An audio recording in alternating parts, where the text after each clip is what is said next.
तो इस एक्सप्रेसवे की नींव 2015 में प्रधानमंत्री नरेंद्र मोदी ने रखी थी। करीब 82 किलोमीटर लंबे इस एक्सप्रेसवे के चौथे चरण का काम पूरा होने के बाद इसे शुरू किया गया है। इसके शुरू होने से जहां पर लोगों के जाम से निजात मिलने की तो एक अच्छी बात है ही, वहीं घंटों का जो सफर है वो मिनटों में पूरा होने वाला है।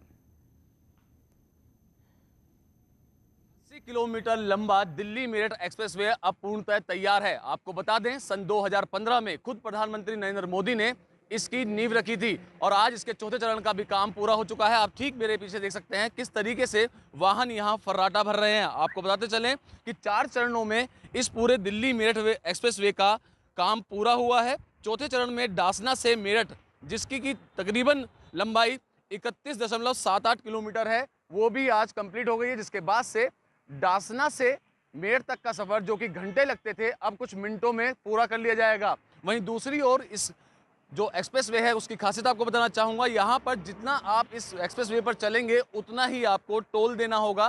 ठीक मेरे पीछे टोल यहाँ बन रहे हैं, ये स्वचालित टोल होंगे। यहाँ पर जैसे ही आपकी गाड़ी गुजरेगी, फास्ट टैग से खुद ब खुद आपका किलोमीटर्स के हिसाब से यहाँ पर आपसे पैसा वसूल किया जाएगा। साथ ही तकरीबन 150 कैमरे इस पूरे एक्सप्रेसवे पर लगाए गए हैं और जो लोग बाग मेरठ से दिल्ली जाते थे, जिन्हें घंटों जाम से दो चार होना पड़ता था, क्योंकि दिल्ली से मेरठ या मेरठ से दिल्ली जाते समय आपको मुरादनगर, मोदी नगर के जाम से दो चार होना पड़ता था, लेकिन इस एक्सप्रेसवे के बनने के बाद जो घंटों का सफर था अब मिनटों में तय कर लिया जाएगा। तो ये कहना बिल्कुल अतिशयोक्ति नहीं होगा कि केंद्र सरकार द्वारा जो ये दिल्ली मेरठ एक्सप्रेसवे की सौगात लोगों को दी गई है, इससे लोगों को बेहद ज्यादा फायदा होने वाला है। कैमरा पर्सन शिवम के साथ अमित राणा, न्यूज़ 18 उत्तर प्रदेश।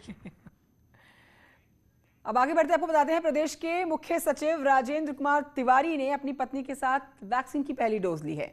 इसके बाद ही न्यूज़ 18 से खास बातचीत में मुख्य सचिव ने लोगों से कोरोना वैक्सीन लगवाने की अपील की। कोरोना के बढ़ते हुए संक्रमण को देखते हुए उन्होंने लोगों से सोशल डिस्टेंसिंग का पालन करने की अपील की, मास्क लगाए रखने की अपील की।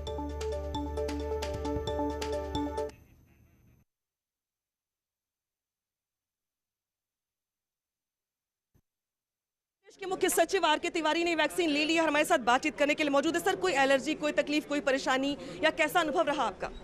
देखिए, ये तो पता ही नहीं लगा कि वैक्सीन कब लग गया है।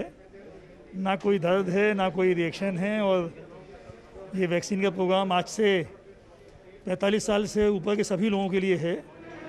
तो मैं पूरे प्रदेश की जनता से ये अनुरोध करूँगा, अपील करूँगा कि सभी लोग जो भी 45 साल के ऊपर हैं वो सभी लोग वैक्सीन को लगवाएं, जल्दी से जल्दी लगवाएं, ताकि कोरोना की लड़ाई में हम सब मिलजुल करके इसको हरा सकें।